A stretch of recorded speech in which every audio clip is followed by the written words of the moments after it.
Hi, everyone. Welcome back to the Rum Ration, the podcast where we dole out little bits of history with tots of rum. And, of course, shamelessly beg for sponsors. Right now, we're looking at you, Pusser's Rum. But quite frankly, we'll take anybody at this point, won't we? We So- will, and say welcome to everybody, particularly someone from Posted Rum is listening. I've emailed you a couple of times, and I know you get an email because you've added me to your email mailing list. You're sending me promotions and emails, but you're not But no answering rum, them, right? so- No rum. But no rum, and when I try to respond to them, they get rejected. But anyway, I'm Colin, and thanks for joining us for this first episode of a special 3-part series on Ypres. We're going to focus on the Second Battle of Ypres, one of the First World War's most infamous engagements for a variety of reasons, which we'll get into, and the Canadians' first major trial by fire on the Western Front. And Rejoy, this is going to surprise you. I found out, because I wore this shirt to the RMR last Friday for a little reunion that had been planned by some folks who used to be in the regiment. We have fans. We have fans. We have fans. Oh, wow. I'm gonna I give a big shout out to probably our super fan, because there were people who were taking pictures of the back of the t-shirt because they thought I was just making up the fact. Oh, that yes. we have podcasts. Why And I don't go, you "No, stand no." up and show that? Because Oh yeah, no one's actually seen the back, have they? didn't plan this here. That's an excellent shot of the chair. Very good chair. Not sure if anyone saw that because I have a chair. I'll have to figure that out some other time. Maybe we'll put a picture on the website. Anyway. Big shout out to Sergeant Greg Bising, who used to be in the regiment, affectionately known as Beezer. He and I go back a long way. We were used to being cadets together, believe it or not. Wow. And we shared a hoochie once on a very cold night in Hudson. But this is a family show. We'll save that. Yeah, we'll save that for a better time. Yeah. And so what can people expect in the next 3 episodes there, Rejoy?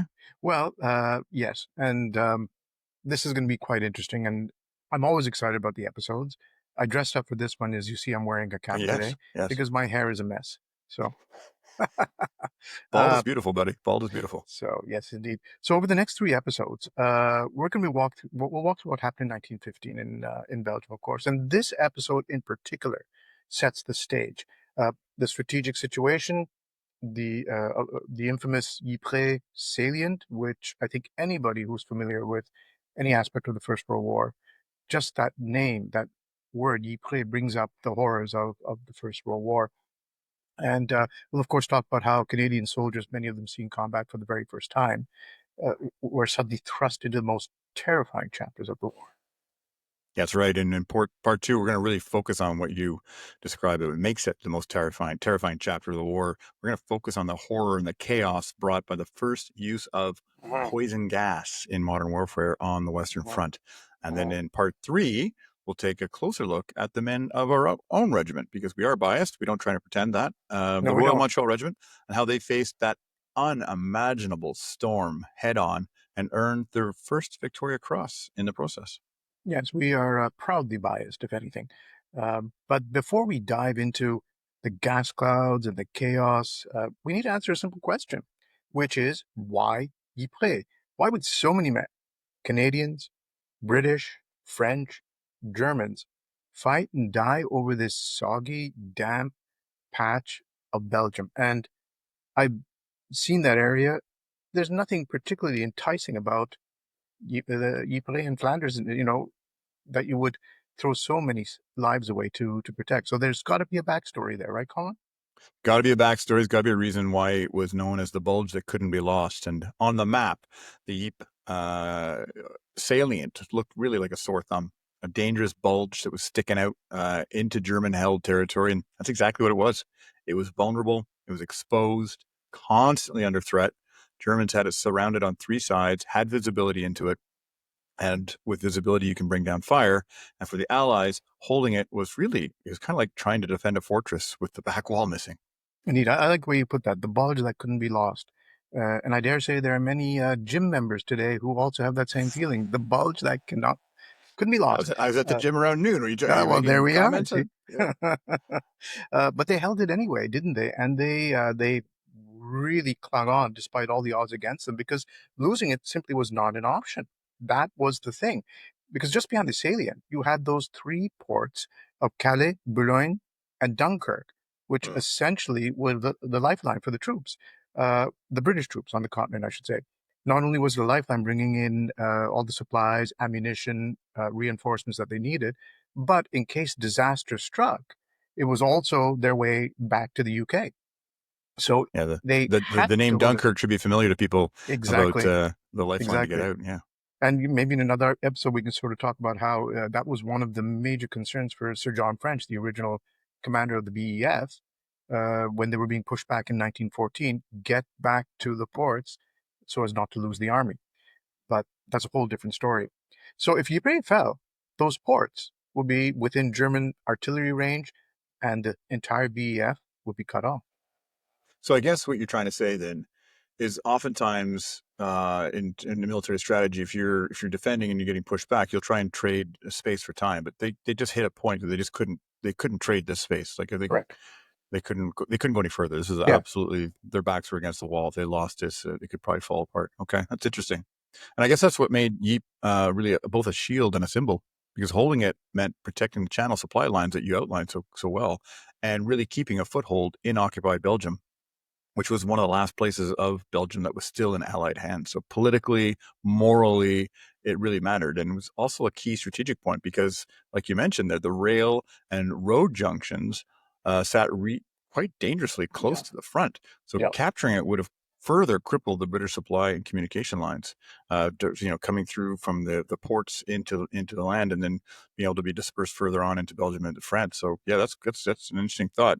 And for those British, those really same transport links made Ypres ideal for launching Mhm. offensives because they could Mhm. they could move troops and supplies and ammunition out quickly, allowed rapid reinforcement and the resupply, which is a rare advantage in a war where failing to exploit breakthroughs was quite often fatal. Oh, absolutely. And I like the way you brought that up. It's the last little sliver of Belgium that the Allies were holding on to. And that's important for so many reasons. Not, many people may think, well, it's a sense of nostalgia or, just, we've got to hold on to this little bit. But it was also essential for keeping Belgium in the war because, Absolutely, you have something to fight for. Uh, and it so probably pissed the Germans off. Oh, intensely. That's why they kept coming back.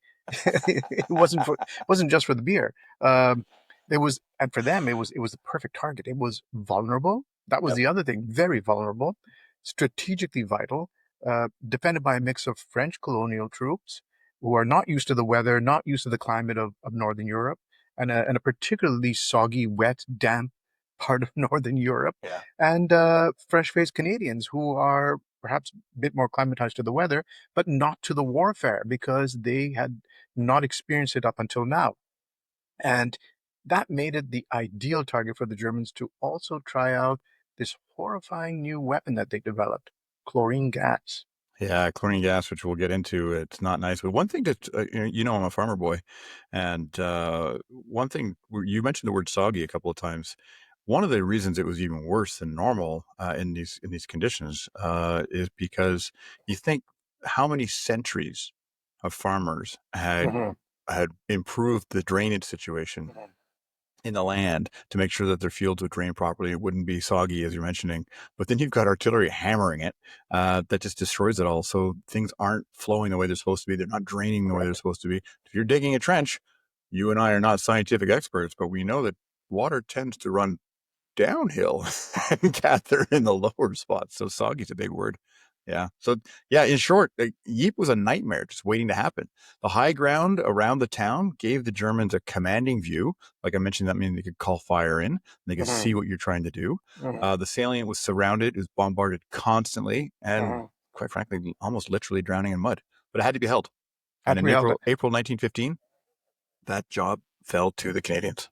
And I'm sure for the Germans, looking at that the salient and from a tactical and both a strategic point of view, you understand the strategy, but you're thinking to yourself, this is a cakewalk. I Yeah. mean, look at this position. How we've come so far. Almost again, it's like a precursor of Dunkirk, right? you know, Yeah. we'll take it, we'll take it like that, but they did not. Um, but before we dive in, and maybe that's not the right word to use, but get into the chaos and of the first battle of the Second Battle of Ypres with the Canadians, let's rewind a little bit and go back a few months and talk about what actually set the stage for this particular battle, which was, well, the first Battle of Ypres. And That's where the British Army fought the Kaiser's forces to a bloody standstill. That's right. It's important. We're talking, this three-part series is all about the Second Battle of Ypres. That means there was a first battle. But in the process, the British Army held the line and lost most of the original force that they had brought over and accidentally created one of the most dangerous places on the Western Front, the Ypres Salient. And a battlefield so strategically awkward, it basically came with a to be continued sign, because when you Yeah, have a big bulge like that into the German line, the Germans are going to want to close that off for all the strategic reasons you mentioned. absolutely. So let's go back a little bit to Battle of the Marne, where the German advance was stopped in September 1914. Uh, so you find yourself all of a sudden these two huge armies facing each other. And of course, they tried to outflank each other. And that led to what we call today now the race to the sea part of the war, where each side tried to outflank the other. But as always, there comes a point in time where, well, you run out of space and you find yourself reaching the North Sea. So this leapfrogging maneuver, we can describe it as such, the race to the sea, culminated in the First Battle of Ypres, where the famous Old Contemptibles made their stand. And Colin, why don't you tell us why they were called the Old Contemptibles? Well, I think that was to do with the Kaiser, who referred to them, because you had mentioned when you're talking about the Battle of Marne, the two huge Mhm. armies. Well, the Brits weren't exactly part of a huge army; they were a small little True. army, small little professional force. The Germans and the French had huge armies, and I think the Kaiser referred to the British forces as a contemptible little army. Because it was just a small little force that couldn't, he thought would just be swept aside by his Mhm. massive, mighty Kaiser-infused German fighting machine. So the BEF, those old contemptibles, that's what they proudly named themselves. That's right. Yeah, yeah. They were outnumbered 5-1. They'd been battered from weeks of fighting and constantly withdrawing and retreating. They dug in around the town of Ypres. There was no glamour, no backup, just trenches, sleet, and a whole lot of resolve. One notable account is that of Brigadier Charles Fitzclarence, who commanded the 1st Guards Brigade. And on October 27th, 1914, amidst dense mists along the Menin Road, I've been on the Menin Road, near Gevelt, his brigade faced a formidable German force. Despite being heavily outnumbered with approximately 5,000 exhausted troops against 24,000 Germans, that's not great odds, Fitzclarence's leadership was instrumental in rallying his men to hold the line. And unfortunately, quite tragically, in fact, he was killed in action on the 12th of November, 1914, during a counterattack held at Polygon Wood. Well, interestingly enough, Colin, you and I were sort of talking earlier on this week about officer casualties, and in the First World War, and I think that's a episode that we can definitely do and talk about that a little bit more because there are a lot of misconceptions about Oh yeah, the Blackadder officers. view of sitting in the chateau. Mhm. I mean, the level of generals who were killed was disproportionately very, very, very high. Yeah, and there's not enough talk and research and books about that speak to that particular subject. But I mean, continuing with this, I've got a quote here, and I'll get right to it. Very cold and more snow. I wonder how we can stand it. Up at 11:30 p.m. to repulse an attack. That driven off, I rolled up in blankets to shiver till 1 a.m. Now that, Colin, was Lieutenant Colonel George Brenton Laurie of the Royal Irish Rifles describing life at the front. And I'm sure you realized immediately it had to be an Irishman from my I wasn't sure if you were having brilliant. a stroke or a seizure, or I knew something was going on, or maybe your cat had gotten in charge of the microphone again. So that was Irish, was it? That was your Irish lilt? Well, you try and practice a little bit, don't you? But not quite able to. I get mixed up with the German and the French, and oh my God. Oh, sure, So, sure. but So, yeah, like, that's basically, describing. these are pretty crappy conditions, right? They were Yeah, from freezing. They're under yes, fire. Probably didn't get enough food. They're lucky if they got 90 minutes of hypothermia instead correct. of sleep. Somewhere But by somewhere November, between miserable and medieval were the yeah, conditions. exactly. Really, Some would say. Some would say.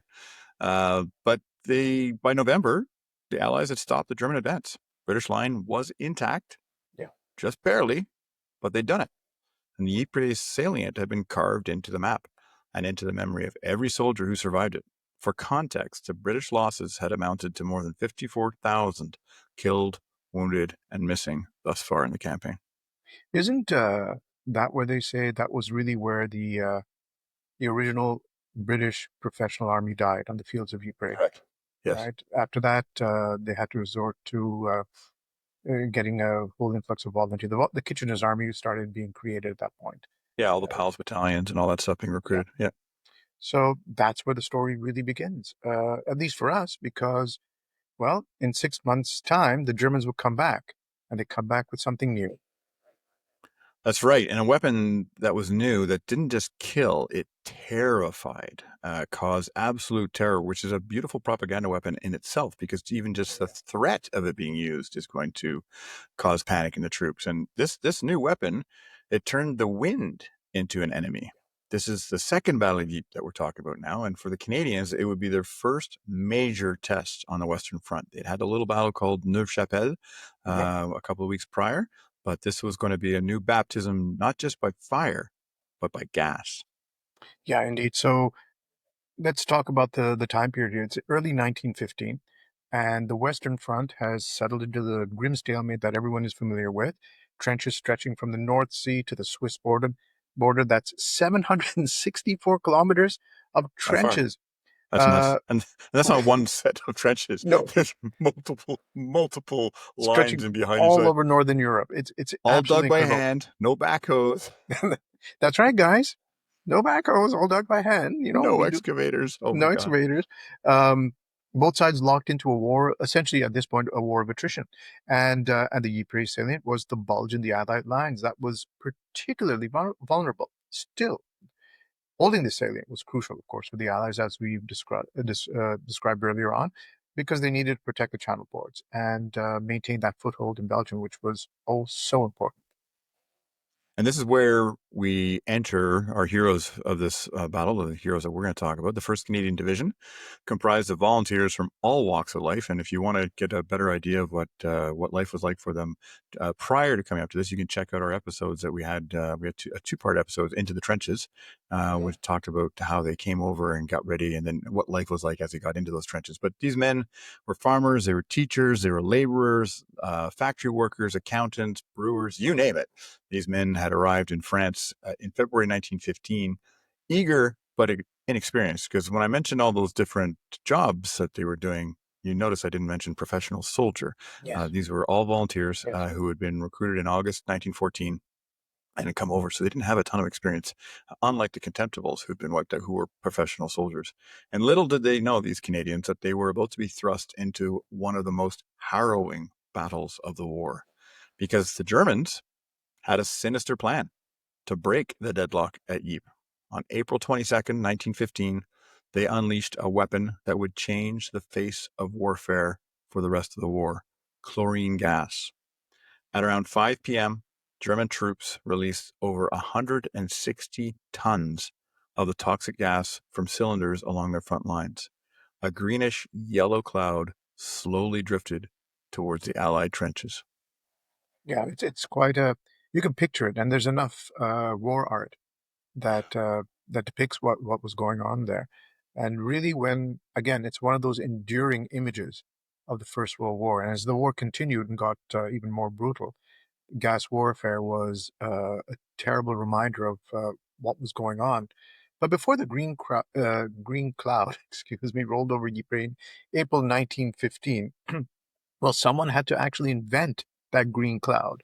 And this was a gentleman by the name of Fritz Haber. And Colin, Fritz Haber was something of a known personality before this point, wasn't he? He was, and I'll leave it up to the listener to decide if your use of the word gentleman is correct. But Ah, yes, good point. Good Haber was point. a brilliant Mm. German chemist. He actually won the Nobel Prize, though awkwardly, it wasn't for the poison gas bit. It was for some other stuff. He actually did. He contributed tremendously to the deaths of tens, if not hundreds of thousands of, I guess, millions, really. Millions, right? Uh, Close to a million, because about 3% of casualties were from gas. Gosh, Anyway, yeah. His biggest contribution to actually on the good side, on the positive side of the ledger, biggest contribution to humanity was the Haber-Bosch process, which allowed humans to figure out how to mechanically pull nitrogen from the air to make fertilizer. And this fertilizer fed millions and really changed how the food business has been working. Indeed. So he's got a bit of a balance here. He fed millions on the one hand and killed Yeah, millions on the other hand. yeah, Uh, yeah, there's something to that, I suppose. But when the war broke out, Haber turned his technical genius to the war effort, and he was a very dedicated supporter of the war effort, and he big time. became the father of modern chemical warfare. In fact, and he didn't just develop the chlorine gas that was used; he personally oversaw its first large-scale use on the Western Front, and he was, in fact, at Ypres when it happened. Now, he was married to another German scientist by the name of Clara Immerwahr, who was also a chemist, but happened to be a pacifist, Yeah, the opposite of and him. the opposite of him. And she, in fact, committed suicide 2 weeks later when she heard about the the effect of his weapon, and she was distraught by the news that his actions had caused what they thought up until that point 67,000 casualties. It was too much for her. Yeah, yeah. She shot herself, tried to shoot herself in the heart, and I think she lingered for it. Was not a nice Not way to happy. go. No, But didn't he get the rank, like an honorary rank? Didn't the Kaiser, I think, made him a captain like an in honorary the title. forces? Yeah, Yeah. yeah. So, because he was in uniform for a lot of it and part of it. But before Ypres, there had been a kind of a dress Hmm. rehearsal. In January 1915, the Germans tried out chlorine gas against Russian troops on the Eastern Front at Bolimów, a small town in what is now central Poland. So it's often said that the first time gas warfare was used was at Ypres. But the reality was it was actually tried out a couple, well, three months prior, in on the Russian front. Indeed. When you look at when you look at various bits of history, it seems that in the last century, the Germans usually like to try out things on Eastern Europeans first, before switching around and hitting the West. And of gas warfare, same thing. Problem was, they forgot to check the weather. So the gas didn't vaporize properly in the freezing cold. Some of it literally froze in the canisters. The Oops. attack flopped, of course, with little to no effect on the Russians, except maybe some confused coughing and a strange story to write home about. But the Haber, the scientist, that failure was just data. So he learned from it. He refined the process, waited for warmer weather, Hmm. because I think most of us know from chemistry Hmm. how temperatures affect things. Water turning to ice, solid gas, and all that stuff. So he just waited for the warmer weather and identified a place where the wind and the Allied front line was just right, because it's pretty important to make sure the Hmm. wind was blowing away from you and towards your enemy. Very important indeed. And that place? Ypres, April 1915. Quiet stretch of front, with French colonial troops to the north and the Canadians, the untried Canadians, to the south. Perfect storm. And the moment gas warfare moved from the lab to the battlefield. I witnessed from the air the first gas attack when the Germans used chlorine gas in the Ypres salient. Suddenly, we saw to the north of us, in the salient, this yellow wall, moving quite slowly towards our lines. We hadn't any idea what it was. Now that, Colin, was Archibald James, an observer in the Royal Flying Corps, who witnessed this attack from So he had above. it from a bird's eye view. So he had a really Yeah, good perspective of it. he did, and I spared you the accent this time around. I'll do some more practicing next time, and just I thought no that confusion there. upper level Torontonian accent was just spot on there, perfectly. The I'll need. gas first struck the French 45th Algerian Division, and the effects were devastating. Now, I don't know if they'd had advance notice, but the Canadians, at least the Canadians, Mhm. had an idea that something was coming because they'd captured a few German prisoners and interrogated them, and there'd actually been, believe it or not, a couple of Germans who had defected, had come over and Yeah, surrendered, deserters. Yeah. and just deserters. That's the word I was looking for. Thank you. And so they had an idea, but I don't think anyone really kind of believed it because it was out of just completely Nobody had heard about fantastical. this thing before. I Yeah. mean, how is it even possible? Yeah. Yeah, like be trying to explain to Wellington on the eve of the Battle of Waterloo. It's, these A-10s are going to be flying in. What the fuck are you talking about? Exactly. So these poor French Algerians, the effects were devastating on them. The soldiers were seen clutching their throats, gasping for air, their eyes burning, and I think the effect of chlorine gas, you kind of drown in your own mucus. It's a horrible way to go, and the horror of this new weapon caused many of the French Algerians to break into flee, leaving a massive, gaping 6.5-kilometer hole in the Allied lines. That's a massive gap. If you think of what was it, 764 kilometers from border, that's almost 10%. That's huge. It's a That's huge. massive, massive That's hole. huge. Yeah. Uh, and essentially, I mean, you're clawing at your lungs, you're clawing at your throat because you can't breathe. It's your lungs are being eaten away by this gas. And this sudden collapse exposed the Canadians' left flank. And despite not being the primary target, because they weren't, it was aimed at the colonials first. Um, the Canadians found themselves all of a sudden in the incredibly precarious position with their flank wide open and the enemy poised to exploit the breach. And well, speaking of exposed flanks, I think this is a good time to break for our popular Wish We Had a Sponsor segment, where we are still astounded by the fact that we are being ignored by Pusser's Rum. That's right, Rejoy. And this is why today's fantasy sponsor is Yellow Cloud Spiced Rum. Matured in canisters, liberated from the Kaiser's secret stash. It hits the nose first and keeps on hitting. That's right. It's a lovely rum that pairs well with bully beef and mild asphyxiation. Aged in trenches, bottled in panic. Who wrote this? So raise a tin cup of Yellow Cloud Spiced Rum, because if you're going to be choking in Ypres, it might as well be on something that's 80%, 80 proof. Or if you get the chance, go to the Peel pub. Same thing. There you Um, go. God, aren't there we? we You're are. dating yourself there. I know, but memories, right? Uh, so the Canadians, however, still stood firm. In the chaos that ensued, they displayed remarkable resolve. And remember, again, these are untested troops. They're Mm-hmm. new to the line. They quickly extended their lines to cover the gap left by the retreating French troops. Just imagine all that chaos going on, this weird gas cloud coming over you, yet they maintained their demeanor and extended their lines, covering the gap. And for many, let's not forget, first baptism of fire in the truest sense. Imagine being thrown into that, yet still your training kicks in. You don't panic. You do what you're supposed to do. That's right. And British officer Martin Greener described the terrifying approach of the gas. Quote, just at dawn, they opened a very heavy fire, especially machine gun fire. And the next thing we heard was this sizzling. And then we saw this awful cloud coming over, a great yellow, greenish yellow cloud, unquote. Colin, I'm very disappointed. I was hoping for a bit of the clipped upper class I British don't do accent. That accents. I it don't, sounded more like I'm a not good at Canadian them. officer Yeah, saying that, sorry. we're getting hit, boys. Uh, Yeah, yeah, sorry. That was, I'd say, a southern Saint Henri dialect of. well, despite the choking gas and relentless artillery bombardments, the Canadians held their ground.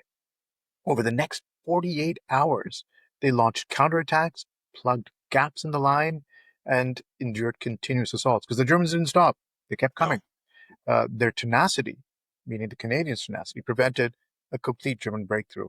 By the same token, I suppose one also has to say there was a lot of tenacity on the German side as well, because absolutely. they're being shot Counterattack down in was droves. counterattack, counterattack, counterattack. Keep Yep, going, keep going. yep. Absolutely terrifying for anybody on that field of battle that day. I've always wondered, and I'd love your opinion on this, because it was the first time that the Canadians were in a real major, serious crisis action. I mean, Neuf Chapelle and some other stuff before, but, I don't want to poo-poo them, but in comparison to this, it's not the same level, and particularly the strategic importance of you fuck this up, it's game over potentially for the entire Allied effort. Do you Yes. think the Canadians just held on because they didn't know any better? It would not surprise me if that's exactly it. I mean, you and I know how when you're being trained, and the whole idea is your training kicks in, Mhm. and you automatically function the way you've been taught to function. And I think a lot of that had to do with it. You're not thinking of the bigger picture. You're not thinking about what's at stake. You're thinking of the guy to your left and the guy to your right. Uh, you're listening to your NCOs, you're listening to your officers, who are the ones perhaps who may be thinking about a bigger picture, but for the most part, they're thinking, I've got to hold the line. We're Yeah. being attacked. Yeah. Uh, let's do our jobs. And I really think that sense of not thinking about the bigger picture, of dealing with everything else that's going on, just of getting your head down, dealing with the threat and the peril that's in front of your eyes, I think that had a lot to do with it. Right. Yeah. Yeah. I guess you're right. Because to your point about training, there's also a difference between training and reality. And Oh, I'm wondering if they didn't have enough experience. So they're just like, yeah. we just got to hold on. I agree So, with because that. I think so, yeah, 100%. Because you see later in the war as well. I mean, that speaks to the British and the French and the Germans too, where they would hesitate when for pushing a sure. certain attack because based on past experience. They Yeah. know that, okay, if I go now, I'm dead. So Right. I'll wait a little bit or I'll suss it out a little bit. And sometimes that led to, missing an opportunity that perhaps they could have exploited. Uh, but at this point in time, I think you're absolutely right. Just that sheer inexperience, uh, it contributed to them being able to hold the line so effectively. Yeah. I just want to make sure the listeners understand. I'm not trying to demean them in any way No, of course not. whatsoever. It's quite the opposite. I think it's just more that they felt they really had to prove themselves. It was their first really time they were standing on their own as a Canadian division, and it was a first real baptism by fire and gas, as we say. And they just wanted to really, I think, they wanted to impress the British. I think they wanted to impress the Allies, and they wanted to really prove themselves. So they weren't going to give up, no matter how bad it was, because it was. It I was mean, we're bad. just talking about the gas tax right now, but oh my God, the whole we're going to talk a bit more about it next couple of episodes, but the whole few days was not what people typically think of World War One, of like, sitting in their big or Mhm. standing in their deep trenches and going over the top. It was a very fluid battle where they were hastily dug trenches and all that kind of stuff. So on April 24th, get back to our regularly scheduled programming here. I'll stop my rambling. April 24th, there was a second gas attack. And the ordeal was far from over, because this second gas attack was directly targeting the Canadian lines near the village of Saint Julien. And that is my absolute favorite monument. It's Saint Julien. And I think for one of the episode art covers, I'll put a picture of the brooding soldier statue, which is just one of the most evocative, in my opinion. The greenish cloud rolled towards them, bringing with it the now known terror of chlorine gas. And I think that's a really important point, because the first time it comes over, you're like, hey, what's that? Yeah. The second time it comes over, you're like, oh shit, not Oh, that that's again. yeah, that's right. And let's not forget, no gas mask, right? No gas mask. So No, you're not quite sure how to defend yourself against something like this because masks had not been developed by this point. So what the soldiers did was they improvised. Some used urine-soaked cloths over their mouths and noses, as it was believed that the ammonia would neutralize the chlorine. It was a desperate measure in desperate times. absolutely.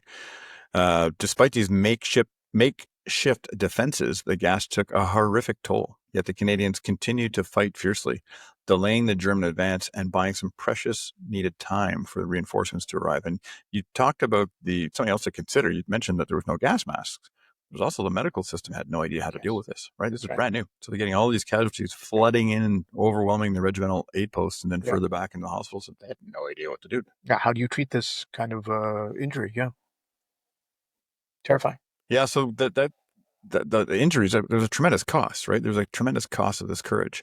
And the Second Battle of Ypres would rage on really until May 25th. But the actions of the Canadian Division during those first initial days, uh, culminating between the 22nd and 24th, really around Saint Julien, were Hmm. holding the line, Hmm. left an indelible mark. Canadians suffered over 6,500 casualties, killed, wounded, or captured. That's more than a third of the total effective strength of the division. We covered that in, I think it was episode 8, into the trenches, and talked about, I think it was 17,000 something all ranks for the First Canadian Division. So 6,500 casualties.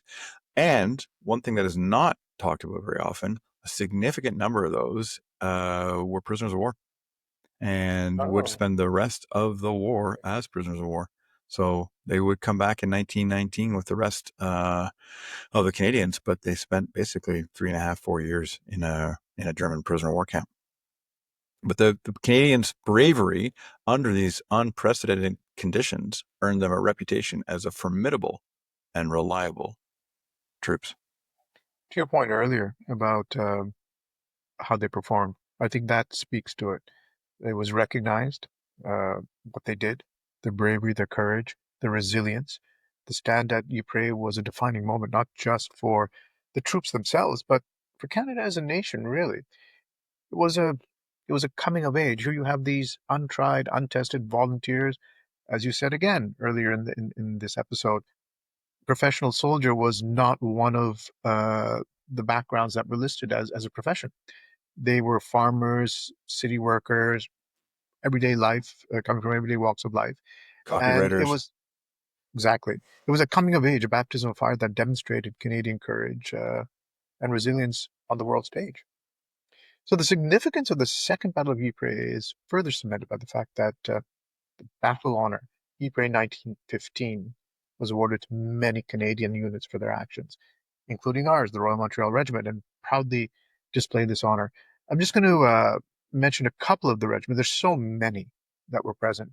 I think, Colin, perhaps we could list them on the website for anyone who's Sure, yeah, I'll interested. put those on there. They can take a look at it. But among the units who were awarded this order, or sorry, this honor, are the 48th Highlanders of Canada, the Black Watch, the Royal Highland Regiment of Canada, the Calgary Both of which would have been in our brigade, in our the brigade, third brigade correct, with the armor, and the Canadian Grenadier Guards. which got that battle honor because of their two companies which were serving with the RMR. Same thing with the Fusée Montréal. The Yes, Fusée Montréal and the Grenadier Guards weren't actually at the Battle of Ypres, but they're because the RMR they had contributed so many troops to the RMR, they were they earned awarded the the battle honor, honor. Yeah, right. You've got the King's Own Calgary Regiment, Queen's Own Rifles of Canada, and I'll just mention one more, the Royal Winnipeg Rifles that's right. Yeah, so as a lot well. of these were perpetuating. A lot of these who have the battle honor now are perpetuating units that served there, like i.e. the 14th Battalion and others. But it's impressive, and there's other acts of commemoration besides the battle honor. The Royal Montreal Regiment, and I believe it is the Calgary Highlanders, are two units that still have a commemorative mess dinner every year at or around the closest to the 22nd or 24th of April to commemorate the battle. And I know it is the Warrant Officers and Sergeants Mess at the RMR who've been doing that every year since 1916. So the first year anniversary of the battle, and then they've been continuing to do it. And they held it last week. The Regimental Sergeant Major hosted it, and it was on, and you can read about it on the RMR's website. So looking ahead, in our next episode, we'll delve a little bit deeper into the horrors of chemical warfare. We've Mm, just kind of glossed over the actual concept, not really sure. get into the details, and we'll explore the firsthand experiences of those poor bastards who faced the gas clouds, the immediate impacts on the battlefield, and how this new form of terror changed the nature of war. Yeah. And in part three, we'll focus specifically on our regiment, the Royal Montreal Regiment, highlighting individual stories of valor and sacrifice that exemplify the human spirit amidst the carnage of Second Ypres. So join us next time on the Rum Ration as we continue to uncover the personal stories behind the headlines, bringing history to life one tale at a time. Yes. And if you enjoyed today's episode, please let us know. And want to follow the rest of our Ypres series, be sure to subscribe to rumration.ca, where you'll find more stories and updates on upcoming episodes. You can also follow us on Instagram and LinkedIn, and we'd love to hear your thoughts, comments, or favorite rum pairings. Seriously, we read them all, especially the kind ones. That's right. And whether you're watching on YouTube or listening on Spotify, make sure to like, subscribe, and share the show with anyone who appreciates history with a human touch and a generous pour. Until next time, Cheers to cheers to history. history.